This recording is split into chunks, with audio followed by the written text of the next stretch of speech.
त्यांचा परिवार आजही वेगळा उंचीवर नेता आला असता, परंतु ह्या माणसांनी समाजासाठी काम केलं, शेतकऱ्यांसाठी काम केलं, तालुक्यासाठी काम केलं, जात पात गट धर्म पक्ष पाहिला नाही, म्हणून आज तालुक्याला त्या उंचीवर नेता आला. त्यांच्या मार्गक्रमणावर मार्गक्रमण करत असताना आज हा केवळ भूमिपूजनाचा सोहळा नाहीये, तर हा येणाऱ्या काळात खऱ्या अर्थाने शेतकऱ्यांचा प्रगतीचा सोहळा मी समजतो. त्यांचा हिताचा आणि उज्ज्वल भविष्याच्या दृष्टिकोनातून एक खऱ्या अर्थाने हक्काचं शेतकऱ्यांचं मंदिर. आजकाल आपण देवाकडे मंदिरात मागायचो, परंतु सरकारी दालनं ही मंदिरं यासाठी आहेत की त्यामध्ये शेतकऱ्यांना अनेक लाभ मिळतात. आज आपण चाळीसगाव तालुक्यात जर पाहिलं असेल, मी शेतकऱ्यांच्या संदर्भात जर सांगायचं म्हटलं तर मागच्या खरीप हंगामामध्ये दुष्काळ पडला. सर, फक्त चाळीसगाव तालुक्याला 133 कोटी रुपये आपण मिळाले. मी कृषी खात्याचं महसूल खात्याचं अभिनंदन करतो की त्यांनी हे सर्व प्रस्ताव विहित नमुन्यामध्ये चांगल्या पद्धतीने पाठवले. महाराष्ट्रातून खूप कमी प्रस्ताव तिथं स्वीकारले गेले. अगदी आपल्या आजूबाजूला जरी परिस्थिती पाहिली तर कुठेही शेतकऱ्यांना एकही रुपया मिळाला नाही, परंतु चाळीसगावच्या शेतकरी बांधवांच्या खात्यामध्ये 133 कोटी रुपये जमा झाले. आपण त्यावरच आपलो नाही. खरीपचा 2023चा पीक विमा त्याचे 25 कोटी आणि दुसरा पीक विम्याचे 112 कोटी आणि कापसाचे अनुदान आता 30 कोटी. जवळजवळ असे आपण माझ्या माहितीनुसार मागचा इतिहास जर बघितला तर आपण आज या जिल्ह्यामध्ये सगळ्यात जास्त या परिस्थितीने शेतकऱ्यांच्या खात्यात पैसे जमा करू शकतो. आणि सर, मी तुमच्या तालमीत घडलो आहे, मी तुमचं राजकारण जवळून पाहिलंय. खर तर त्यावेळेस तुम्ही विरोधात होते आणि विरोधी आमदारांना काहीच मिळत नाही. मलाही 2 वर्ष काहीच मिळालं नाही, पण तेजी से चलने वाली या गाड़ियां को समय मिला सकती है. कोविड मध्ये विरोधात 2 वर्ष गेल्यानंतर या 2.5 वर्षाचं चित्र आपल्या समोर आहे. या चाळीसगाव तालुक्याला 2300 कोटी रुपये 2.5 वर्षात मी मंजूर केली. जिकडे जा तिकडे रस्त्यांची कामं चालली आहेत. तुम्ही कुठल्याही रस्त्याला जा आणि आतापर्यंत फक्त 2300 कोटीतले 30% पैसे खर्च झाले आहेत. ज्या वेळेस 2300 कोटी रुपये खर्च होतील, येणाऱ्या 1-1.5 वर्षात तुम्ही म्हणाल की खऱ्या अर्थाने आता आमचा तालुका हा सुजलाम सुफलाम होतोय. शेतकऱ्यांच्या विषयावर गिरणा प्रकल्पावर जो मन्याड प्रकल्प झाला, मी माझ्या गावाचं आणि त्या परिसरातलं उदाहरण सांगतो. पोपटदादा तुम्ही हिंगोळ्याला, संजूदादा तुम्ही जवळून पाहताय, सुरेश महाराज इथं आहे. डोक्यावर घरी आम्ही शेती ज्यावेळेस करायचो तर शेतात पाणी आम्हाला डोक्यावर घेऊन जावं लागायचं प्यायला. आज हिंगोळ्यापासून तर ते पूर्ण 22 गावे, वडाळे असतील, तिकडचे सगळे 22 गावांना 612 कोटी रुपयाची योजना, जिचे पैप तुम्ही पाहिले असतील की पूर्ण आता पैप येणं चालू झाले आणि तीही 18 महिन्याच्या आत शेतीला अगदी जसं आपण नळाला पाणी देतो अशी पाणी पुरवठा योजना मी त्या परिसरामध्ये करतो आहे. कुणी चाळीसगावच्या माणसांनी स्वप्नही पाहिलं नसेल. लोक पिक्चर मध्ये दाखवायचे, टीव्हीत दाखवायचे, असं चित्र त्या 22 खेड्यांमध्ये उभं आहे. मधल्या काळात माझ्याकडे अनेक लोकांनी सांगितलं की दादा, शेतकरी म्हणणं सोपं असतं, मी शेतकऱ्याचा मुलगा आहे असं म्हणणंही सोपं असतं, आंदोलन करणं सोपं असतं. माझ्याकडे एक मोठा प्रश्न होता, गिरणेचं पाणी मन्याडमध्ये टाकायचं.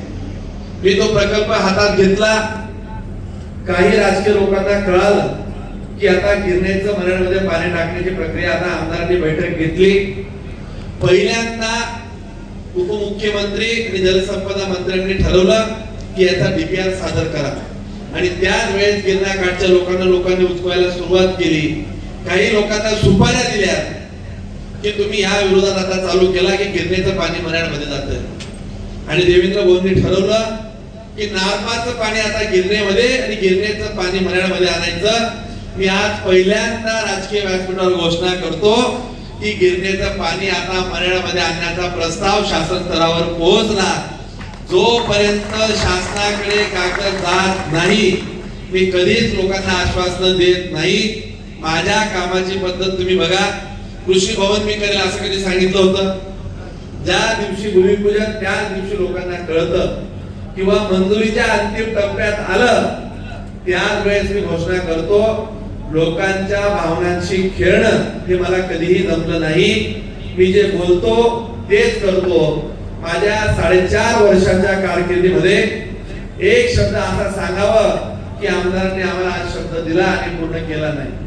मी विधानसभेला उभा राहिलो, माझ्यावर आरोप झाले, गिरण्याचा उगम कुठे आहे, मन्याड कसं जातं, तिथून कशी वाहते, गिरणा कशी वाहते, त्याला विचारा माहिती आहे का? आता माझं त्यांना एकच कामातून उत्तर आहे की आम्ही नारपारचं पाणी गिरणे, गिरणेचं पाणी मन्याड आणि याही पलीकडे तुम्हाला सांगतो उद्या किंवा परवा खेरडे बांधगाव नदीजोड प्रकल्पाची प्रशासकीय मान्यता मिळाली आहे. 2 दिवसात ती ऑर्डर मी तुम्हाला देतो. यासोबत माणिकपूरची पाटचारी साहेब तुमच्या काळापासून तुम्ही पाहताय सर्व पाटचाऱ्या खराब होत्या. पाटचाऱ्यांना पाणी यायचं नाही, कायम वाद व्हायचे. आपण ज्यांना आता शेतीचा पुरस्कार दिला ते पाटील साहेब आपल्याकडे तर होते. खरं तर गेल्या अनेक वर्षापासून या पाटचाऱ्या आपण चालू करत होतो. या गिरणा पांधनचे कालव्यांचं कॉन्क्रिटीकरण जे बारामती मध्ये किंवा गुजरात मध्ये तुम्ही जे टीव्ही मध्ये पाहता किंवा तिथे कॅनल आरसीसी आहे त्याचं काम येणाऱ्या 10 दिवसात जेसीबी पोकलॅन आता येतील आणि त्याचं कामही चालू होईल. वर्षभराच्या आत 2-3 महिने जास्त लागले तर चालतील. ह्या पावसाळ्यानंतर पुढचा पावसाळा हा त्या पाटचाऱ्यांचा शेवटचा पावसाळा आहे. अगदी आता आरसीसी कॉन्क्रिटीकरणच्या सगळ्या मी त्या 70 किलोमीटरच्या पाटचाऱ्या आता करतो आहे. म्हणजे तिथलं पाणी अगदी शेवटच्या टोकापर्यंत जाईल. म्हणजे माझ्या सासरवाडीला मी म्हटले तिथेही आता पाणी येईल.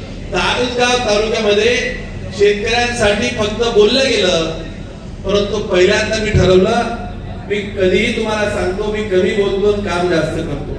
विजेचा प्रश्न होता, ट्रान्सफॉर्मर 100चे होते, पहिले 60चे होते, तिथं आता लोड सेटिंगचा प्रॉब्लेम झाला. घोडे सर तुमच्या कार्यकाळानंतर एमएससीबी मध्ये फार मोठे बदल झाले नाही. 70 कोटी रुपयाचं मी टेंडर काढलं. 160 नवीन ट्रान्सफॉर्मर, 5 नवीन सबस्टेशन. मालेगाव रोडला माझं एक सबस्टेशन आता पूर्णही झालं. म्हणजे नांद्र्या जवळचं सबस्टेशन तिकडचे लोक कोणी आले का नांद्र्याकडचे? तिकडचे तारा खेचले गेले ना, झाले की नाही काम? आता 5 सबस्टेशन मी नवीन 70 कोटी रुपये या शेतकऱ्यांसाठी फक्त एमएससीबी वर आम्ही खर्च करतोय. आणि वीज वितरणावर तो खर्च येणाऱ्या काळात शेतकऱ्यांसाठी एक प्रगतीचं घोडदार असणार आहे. शेतकऱ्यांच्या विषयावर एमएससीबीच्या संदर्भात तुम्ही मला जवळून पाहिले. माझ्यासोबत बरेच सहकारी माझ्यामध्ये जेलमध्ये आले. मी 12 दिवस शेतकऱ्यांचा ज्यावेळेस प्रश्न आला मी म्हटलं कायदा बिदा माझ्यासाठी हा विषय वेगळा आहे, परंतु शेतकरी माझा अडचणीत आहे, शेतकरी माझा रडतोय. मी अशा परिस्थितीत त्यांना सोडू शकत नाही. अगदी ते वातावरण इतकं गढूळ झालं, माझ्यावर आरोप प्रत्यारोप झाले. शेतकऱ्यांसाठी 12 दिवस जेलमध्ये गेलो. एकही दिवस आम्ही बाहेरचं जेवण खाल्लं नाही. मी ठरवलं असतं तर मला बाहेरचाही डबा आला असता, परंतु 12च्या 12 दिवस जेलचं जेवण खाल्लं. माझा शेतकरी जे खाईल तेच मी खाईल, ही भूमिका मी तिथे घेतली. आज आपण पाहताय नागपारचं आपण टेंडर काढलं. आज शेतकऱ्यांचा प्रश्न आहे म्हणून आज मी फक्त शेतीवर बोलतोय. नागपारचं आपण टेंडर काढून ती सगळी प्रक्रिया आता लवकर आम्ही राबवायचं ठरवलंय. 3,500 कोटी रुपये आपण नागपारसाठी सरकार खर्च करताय. मधल्या काळात काही लोक पाणी जाऊन बसले, आता ते सगळ्या तालुक्याला माहिती आहे. 10 वर्षामध्ये यांनी काय दिवे लावले गावागावामध्ये. मी फार तुम्हाला सांगत नाही, मी 4-5 वेळा बोललो. फोटो कुठेतरी आम्हाला मुतारी दाखवा. अजून मला मुतारीचा फोटो त्या लोकांनी पाठवला नाही. या 2च वर्षात 40गाव तालुक्याचा बदल आपले सगळेजण पाहतात. घोडे सरांच्या कार्यकाळामध्ये मी अगदी तेव्हापासून त्यांना जवळून पाहायचो. त्याच्यामुळे 40गाव तालुक्याची नाळ काय आहे ही मला माहिती होती आणि आज प्रत्येक गोष्ट आपण कृतीतून करतोय, प्रत्येक काम कृतीतून करतोय. मी तुम्हाला सगळ्यांना इथं जबाबदारीने सांगतो, ह्या 10 वर्षात तुमच्या आजूबाजूच्या तालुक्यातले नातेवाईक देखील तुम्हाला सांगतील की तुमचा तालुका आता बदलला. मला तर आता बरेच जण जिथे जातो त्यावेळेस मला सांगतात की दादा आम्हाला तुमच्या सारख्या माणसांची गरज आहे, तुमच्यासारखी काम करणारी माणसं पुढे आली पाहिजे. ती आमदार काम करताय त्यांच्या पद्धतीने, पण हा 2-2.5 वर्षाचा बदल जे लोक पाहत आहेत, म्हणजे तुम्हाला सांगतो की ग्रामीण भागामध्ये रस्त्यावर 500 कोटी रुपये खर्च आम्ही करतोय. काल परवाकडे गिरीश भाऊंनी मला पुन्हा अजून पैसे दिले. जर मी आता एक मीडियावाले इथे समोर आहे ते तेवढेच आकडे सांगतात. घोडे सर अक्षरशः भांगडी झाले की 40गावला जेवढे पैसे का जात आहे. हाय पॉवर कमिटीला 12 सचिव असतात. तर तुम्ही आमदार आहोत, तुम्हाला सगळं प्रशासन माहिती आहे. 12 सचिव असतात. हाय पॉवर कमिटीकडे प्रस्ताव जाणं म्हणजे एकदम अवघड प्रक्रिया. मी हाय पॉवर कमिटीकडे एवढे प्रस्ताव नेले की महाराष्ट्रातला एकमेव 40गाव तालुका असेल की आताच्या काळात हाय पॉवर कमिटीने सगळ्यात जास्त प्रस्तावांना मंजुरी 40गावला दिली. आणि कालच परिवहन कार्यालयासाठी 25 कोटी रुपयाचं कार्यालय मी मंजूर केलं. या 40गाव तालुक्यामध्ये सगळे कार्यालय आता असे बनतील की तुम्ही विचारही करू शकणार नाही. तहसील कार्यालय जसं केलं, ग्रामीण भागातले तलाठी कार्यालय मी असे केले, तहसीलदार जसे बसायचे तसे माझे तलाठी आता बसतील. झाली का नाही झाली? आता काही ग्रामपंचायती मी करायला घेतोय. ग्रामीण भागातले रस्ते आपण सुधारतोय. येणाऱ्या 1-1.5 वर्षामध्ये माझ्याकडे रस्त्यांची समस्या कोणी घेऊन येणार नाही. माझ्याकडे 70% 80% रस्ते झालेले असतील. माझ्याकडे पाण्याच्या प्रश्नाच्या संदर्भात एकदा का नारपारचा प्रकल्प माझ्यामध्ये त्याला 5 वर्ष लागतील, पण त्याच्या आत पुन्हा माझा शब्द लक्षात ठेवा. मी शब्द तुम्ही रेकॉर्ड करून ठेवा. नार पारच्या पहिले मी गिरणेचं पाणी मण्यामध्ये टाकतोय. आज या सर्व शेतकऱ्यांना मी वचन देतो. त्याचा प्रस्ताव 127 कोटी रुपयाचा गेला. थोडंफार काही पैसे वाढले तरी काही अडचण नाही. जर मण्यामध्ये जर पाणी आलं, त्या परिसरातल्या लोकांना कोणाकडे जायची गरज नाही. हा माझा शेतकरी बांधव समृद्ध होईल. खेरडे, बांधगाव, माणिकपूर, पाटझारी, हातगाव 1 आणि 2 उर्वरित कामं अंतिम टप्प्यात आम्ही आणली. शेतकऱ्यांच्या संदर्भात मागेल त्याला विहिरी 100 कोटी रुपयाच्या विहिरींची प्रशासकीय मान्यता केवळ आता 8 दिवसाच्या आत आपण आता लोकांना देतोय. 8 दिवसाच्या आत मी 2000 विहिरी देतोय. 1 रुपया कोणी कोणाला द्यायचा नाही.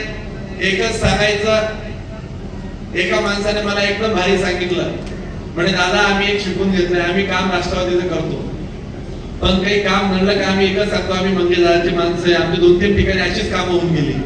आमच्या माणसात जर आम्हाला तर कधी आमचा पक्ष कामात आलाच नाही, आम्हाला कधी त्या माणसाने मदत केलीच नाही, पण तुमचं नाव आम्ही असं वापरतो. जर कधी तुम्हाला कोणी विचारलं खरंच ही मंगेशदाराची माणसं आहे का, तर मीच त्यांना म्हटलं मी पक्षीय राजकारण इलेक्शन संपलं की विसरून जातो. हा तालुकाच माझा आहे. आणि या तालुक्याने एका सर्वसामान्य परिवारातल्या माणसाला, ज्याच्या घरात 3 पिढ्यांमध्ये कोणी ग्रामपंचायत सदस्य नव्हता, त्याला आमदार केलं, त्याला आशीर्वाद दिले. मला काय दिलं पाहिजे होतं? त्याच्यामुळे जे असतील ते आपल्या सोबत, जे नसतील त्यांनाही आपण म्हणवण्याचा प्रयत्न करू. माझ्यासाठी हा तालुका अगदी शिरसावंद्य आहे. या तालुक्यातला प्रत्येक शेतकरी, प्रत्येक कामकरी, प्रत्येक माणूस हा माझ्यासाठी माननीय आहे, आदरणीय आहे. त्याच्यामुळे प्रत्येक माणसाचा सन्मान करायचा, प्रत्येक माणसाला आपल्याला मदत करायची आहे. तुम्ही बघा, इतक्या वर्षापासून आपण राजकारण करताय. आपण प्रत्येक ठिकाणी कधीही पक्ष राजकारण केलं नाही. पंढरपूरची वारी तुम्ही बघितलं असेल, अरे फक्त माझा माळकरी मायबाप कोणी आला ज्याला पंढरीची आवड आहे, विठ्ठलाची आवड आहे, त्याला आपण तिथं नेलं. आपण पक्ष विचारला नाही, जात विचारली नाही, गट विचारला नाही, धर्म विचारला नाही. कधीही मी त्या भानगडीत पडणारा माणूस नाही. मला या तालुक्याला मी एक ठरवलंय की मला परमेश्वराच्या आशीर्वादाने आणि या तालुक्याच्या मायबाप जनतेच्या आशीर्वादाने भारतीय जनता पार्टीचा आमदार होण्याचं सौभाग्य मिळालं. हे सौभाग्य खूप कमी लोकांच्या नशिबात असतं. असं कोणीही आमदार होत नसतं. त्यात घोडेसर एक नशीबवाले होते. 15 वर्ष ते या तालुक्यात आमदार म्हणून राहिले. त्या माणसाने कधी या तालुक्यामध्ये विटातटाच्या राजकारणाला थारा दिला नाही. मी त्यांचं आज समोर म्हणून नाही, बऱ्याचदाही सांगतो, आपल्याला या तालुक्याला एका उंचीवर न्यायचं. काही लोक तुम्हाला आता गट सांगतील, भौगोलिक वाद घालतील. मी बऱ्याच गावांमध्ये पाहिलं, जाती जातीत वाद घालतात, गावागावात लढतात. तुम्ही एकच सांगा, तुमचा आमदार कधी चुकलाय का? काही चुकला? काम करण्यात कमी पडला? शासनाचे पैसे कमी पडला? जे माणसं तुमच्याकडे येतील त्यांना एकच प्रश्न विचारा. तुम्ही ही 5-5 वर्ष आमदार खासदार राहिले, आपण 2009 ते 14चा काळ पाहिला. तुम्ही या तालुक्यासाठी काय केलं? तुमच्या कार्यकाळात काय काय करता आलं हे तुम्ही सांगा. वरखेड्याच्या संदर्भात घोडे सर आता बोलले की त्यांच्या कार्यकाळात ती प्रक्रिया चालू झाली. घोडे सर तुम्हाला सांगतो, पाण्याची मोहीम जी तुम्ही चालू केली, ते प्रकल्प तुम्ही हातासाठी ते पुन्हा जिवंत केले. ते सगळे प्रकल्प 95चे झालेले मंजूर प्रकल्प आजही चाळीसगाव तालुका आठवतो. निकम सरांच्या कार्यकाळात झालेलं शेतीवरचं काम आजही तालुक्यात आठवतो. आणि मी फार तुम्हाला सांगत नाही, पण माझा शब्द लक्षात ठेवा. पुढच्या 2 पिढ्या 3 पिढ्या तुम्हाला सांगतील की या चाळीसगावने एक असा आमदार दिला होता की त्याने 5 वर्षात एवढी प्रकल्प मंजूर केली, म्हणून पुढच्या पिढ्यांना ती मदत झाली. पाण्यावर मोठं काम करायचंय. मी एक योजनेचे तलाव केले. मी धर्माबाच्या गावालाही तो तलाव करतोय सर. म्हणजे तुम्हाला सांगतो, 25 कोटी रुपयाचे तलाव आम्ही पहिल्या टप्प्यात करतोय.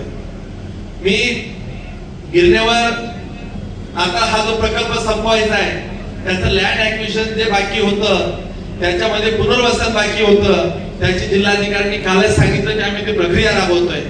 या तालुक्याला पाणीमय तालुका करायचा आहे. तुम्हाला येणाऱ्या काळात मी राजकीय म्हणून सांगणार नाही, परंतु तुमच्या सगळ्यांची मला आशीर्वादाची गरज असणार आहे. इथं आडगाव उंबरखेड पासून तर डोंबिघर, तळोंदे, तांबोळे, तिरकोळे, पिंपरखेड, धामणगाव, नांद्रे, सगळ्या तालुक्यातले सगळे लोक आज शेतकरी माझे बांधव आले आहेत की जे आदर्श शेतकरी सन्मान 16 ज्यांचा ठेवलाय, ही अशी लोक आहेत की यांची मातीशी नाळ आहे आणि ही नाळ फार अवघड आहे. म्हणजे शेतीच्या संदर्भात मी एकदा प्रयत्न केला सर, मी शेती करायचा प्रयत्न केला आणि मी पपईचं लावलं. ते नांदेडच्या आजूबाजूला शेतकरी असतील त्यांना विचारा माझे काय हाल झाले. मी म्हटलं एकदा शेतकरी आपण करून पाहू. आणि आम्ही 30-40 एकर पपई लावली. पपई अतिशय छान आली. तिथं पाण्याची व्यवस्था सगळी होती आणि एका झाडाला जर 10 किलो पपई आली तर माझे 24,000 झाडे आणि 10 रुपये जर म्हणजे 50 किलो पपई आली तर 10 रुपये भाव मिळाला. तर मी हिशोब केला, इतकी झाडं, इतका भाव, इतके एका झाडाला येतील 3.5 कोटी रुपयाची पपई होईल असं कागदावर आलं. आणि मी दोनच्या या संजुतातही आहे, सगळ्यांना मी सांगायला लागलो की अमोल रोहन हे सगळे ते आम्ही मालेगावला गेलो की तुम्हाला समजतच नाही. अरे शेती सारखा व्यवसाय नाही. पहा तुम्हाला आता यावेळेस मला किती उत्पन्न येतं. आणि साहेब तुम्हाला सांगतो, पहिले काहीतरी मला 6 लाख रुपये आले पहिल्या तोडाचे. मी अगदी बायको म्हणायला लागली की आता हे पैसे मी ठेवले, तुमचा काहीच संबंध नाही. म्हटलं बघू आपण. 30-35 लाख रुपये आम्ही शेतीवर खर्च केले. 6 लाख रुपये आले. 2-3 कोटी रुपये तरी येतील. मी म्हटलं जर आपण 3 वर्ष शेती जर चांगली केली, इलेक्शनचा ताणच भेटला. दर वर्षाला जर असं पपई व्हायला लागली तर आपल्याला काही ताण नाही, ताण मिटून जाईल. पण बघा शेतीचं इतकं वाईट असतं. पहिला आम्ही लॉटचे पैसे आले आणि अवकाळी पाऊस झाला. अक्षरशः एवढा पाऊस झाला, ती पपई पूर्ण उन्मळून पडली, खाली पडली. काढण्यासाठी वरतून 4 लाख रुपये खर्च करायला लागले. मी त्या दिवसापासून म्हटलं शेतकरी कसा करत असेल. म्हणजे ती शेतकऱ्यांची भावना आहे. तोंडात आलेला घास, हसात तोंडाशी आलेला घास दर 2-3 वर्षानंतर एका शेतकऱ्याशी जातो. शेतकरी हा आशेवर जगतो की हे वर्ष तरी सुधरेल, पोरीचं लग्न आहे, पोराचं शिक्षण आहे. म्हणजे अगदी तुम्हाला सांगतो, पोटाला चिमटा देणारे शेतकरी असतात. पोराचं शिक्षण आलं तर 2 पैसे जमवावे लागतात, पोरीचं लग्न आलं तर 2 पैसे सामवतात. माझ्या माता भगिनी 1 लुगडं कमी घेतात, 1 साडी कमी घेतात. एखादा कुठला आयर आला असेल तिला वापरून घेऊ, परंतु शेतीत 2 पैसे लावतात. एवढ्या अडचणीत शेती करतात. आणि ज्या वेळेस असे अवकाळी पाऊस येतात, दुष्काळ येतात, त्यावेळेस शेतकरी हवालदिल होतो. त्याही परिस्थितीत मी दुष्काळाचे पैसे देण्याचा प्रयत्न केला. पण मी तुम्हाला सांगतो, त्यांना 5-7 वर्षात हे चित्र बदलण्यासाठी शेतीला पाणी दिलं पाहिजे. मी एकदा अगदी सगळे मंत्री असताना सांगितलं, या शेतकऱ्यांच्या बांधावर एकदा पाणी जर पोहोचवलं, त्यांना कुठलंही अनुदान देण्याची गरज नाही. शेतकरी आज सरकारला फायनान्स करू शकतो, अशी परिस्थिती आहे. केळीवर आता मार्गदर्शन तुम्हाला ऐकायचंय, भोकरे साहेबांचं ऐकायचंय, ते तुम्हाला सांगतील. मी तुम्हाला सांगतो, या 5-7 वर्षात या चाळीसगाव तालुक्यामध्ये 50% बांधांवर पाणी पोहोचायची व्यवस्था होणार आहे. हा शब्द तुम्ही आज लक्षात ठेवा. हा स्वर्गीय रामराव जोगवांच्या पुण्यतिथीच्या निमित्तानं हा संकल्प आपण करूया. या चाळीसगाव, आणि मी नुसता बोलणारा माणूस नाही आहे. माझ्याकडे कागद जर कोणी मागितली, खेरडे बांधकावाचं कोणी म्हटलं, आमदार साहेब 20 वर्षापासून झालं नाही, खेरडे बांधकाव किती वर्षापासून बाकी आहे? सरदार भाऊ, तुमच्याकडचा एक प्रकल्प करतोय आम्ही, थांबा तुम्ही. खेरडे बांधकावचा प्रश्न आहे की नाही? आलाय कोणी तिकडचं? किती वर्षापासून बाकी आहे? तो प्रकल्प झालाच नव्हता. ती फाईल आता मी अगदी सचिवांनी सही केली. मी तुम्हाला सांगतो, मी खेरडे बांधकाव करेल तरच तिकडे मतं मागायला येईल. मी खेरडे बांधकाव केल्याशिवाय तिकडे जातच नाही मतं मागायला. आणि मी असाच शब्द देतो, मी पुढच्या 2 वर्षाच्या आत गिरणीचं पाणी मनाळमध्ये चालू करण्यासाठी टेंडर प्रक्रिया पूर्ण आम्ही करणार आहोत. त्याची फाईल आता अंतिम टप्प्यात गेली, सरकारकडे फाईल गेली, म्हणजे मंत्रालयात एकदा कागद पोहोचला, तिथून तुम्ही चिंताच करायचं कारण नाही. मला भीती वाटत होती की जास्त खर्च येईल. 127 कोटीचा ढोबळ अंदाज दिला आहे, तो एकदाचा झाला. 127 कोटी काहीच विशेष नाही. रवी आबा, एकेका रस्त्याला आपण 16 कोटी रुपये दिले. 150-150 कोटीचा पाटणा देवी मच्छू राजू, तुमच्याकडून येणारा रस्ता मी 8 दिवसात चालू करतोय. पाटणा देवीचा ऐतिहासिक निर्णय केला, शून्याचा शोध लागला. लोक म्हणायचे गिरणा माय, म्हणजे लोकांनी कुठून बेलगंगा लोकांनी भावनिक केलं या तालुक्याला. बेलगंगेच्या विषयावर केलं की नाही? काय परिस्थिती झाली? गिरणीच्या विषयावर केलं की नाही? भरून बंधारे सांगितले की नाही? काही एक काम होऊ शकलं? यांनी या चाळीसगाव तालुक्याला फसवलं. मला त्यांच्यावर काहीच बोलायचं नाही. माझे चाळीसगाव तालुक्यातले शेतकरी समजदार आहे. काम करणारी माणसं कोण आणि बोलीवंचन कोण हे सांगण्याचीही आपल्याला गरज नाही. कृषी भवनाचा आजचा हा कार्यक्रम आणि आदर्श सत्कार सन्मान सोहळ्यामध्ये ज्या ज्या माझ्या शेतकरी बांधवांना हा सन्मान सोहळा आम्ही आता घेतोय, मी त्यांना मानाचा मुजरा करतो. परंतु त्यांना सत्कार मिळत असताना खरं श्रेय हे त्यांचं तर आहेच, पण आमच्या भगिनींचं जास्त आहे की 2 चिमटा पोटाला देऊन नवऱ्याच्या पाठीमागे उभ्या राहतात, त्या नवऱ्याला साथ देतात. एकदा ते आमच्या भगिनींसाठी जोरदार टाळ्या वाजवून त्यांचं स्वागत करू. आजचा आदर्श शेतकरी सन्मान हा जो देश कृषी प्रधान म्हणून आपण पाहतोय, शेतकऱ्यांच्या नावाने भावनिक भाषण करून भावनिक करणं हे मला कधी जमलं नाही. मी कृतीतून या शेतकऱ्यांना सलाम करेल. स्वर्गीय रामराव जोगवान साहेबांची आज जयंती, आणि त्या जयंतीच्या निमित्तानं माझ्या चाळीसगावच्या तमाम जनतेला सांगतोय की या 2 वर्षात हे सगळे प्रकल्प मी कार्यान्वित करेल. गिरणीचं पाणी मनाळमध्ये, वरखेडे लोंढे तो प्रकल्प पूर्ण करेल. आमच्या 22 गावांना खाली पाणी पिढीने आम्ही करतोय. त्याचे पैप येऊन गेले, तुम्ही तिकडे बघा, टाकळीवरनं तिकडे पैप जाणं चालू झाले की नाही? एवढे पैप आले. तुम्ही म्हणाल की बाबा हे काय काम चालली आहे. मी काम जेव्हा चालू करतो तेव्हा लोकांना आश्वासन देतो. मी लोकांना मी हे करेल, मी ते करेल, असं एकही कधी आश्वासन माझ्या राजकीय कारकिर्दीमध्ये देता आलं नाही. आणि येणाऱ्याही काळात या चाळीसगाव तालुक्याचा शेतकरी यांचा जो सन्मान आहे, हा नुसता शेतकरी म्हणूनच नाही, तर आदर्श पिता, आदर्श अन्नदाता आणि आदर्श या चाळीसगाव तालुक्याचा एक आदर्श नागरिक म्हणून कायम त्यांना डोळ्यासमोर ठेवून या चाळीसगाव तालुक्याला आपल्याला बदलवायचंय, हे वाक्य लक्षात ठेवा. तो बदल तुम्ही सगळेजण पाहताय. फक्त मला 2 मत कमी दिले तरी चालतील. मी कायम सांगतो, माझा संप्रदाय, माझा परिवार हा वारकरी आहे. मला फक्त तुमचे आशीर्वाद हवे. आशीर्वाद अशी गोष्ट आहे की त्याच्या बळावर कोणाला काय मिळेल काही सांगता येत नाही. तुमच्या आशीर्वादाच्या जोरावर मंगेश दादाला काय काय भेटेल याचा तुम्हाला अंदाजही नाही. या विधानसभेला तुमचे मला सगळ्यांचे आशीर्वाद लागतील. मी माझ्या तमाम माता भगिनींना विनंती करतो की हा चाळीसगाव तालुका आपल्याला बदलवायचा आहे, सुजलाम सुफलाम करायचा आहे, हे सर्व प्रकल्प कार्यान्वित करायचा आहे. यासाठी तुम्हाला सगळ्यांना मी विनंती करेल. कृषी भवन आजचं लोक उद्घाटन झालं हे जाहीर करून थांबतो. धन्यवाद. जय हिंद जय महाराष्ट्र.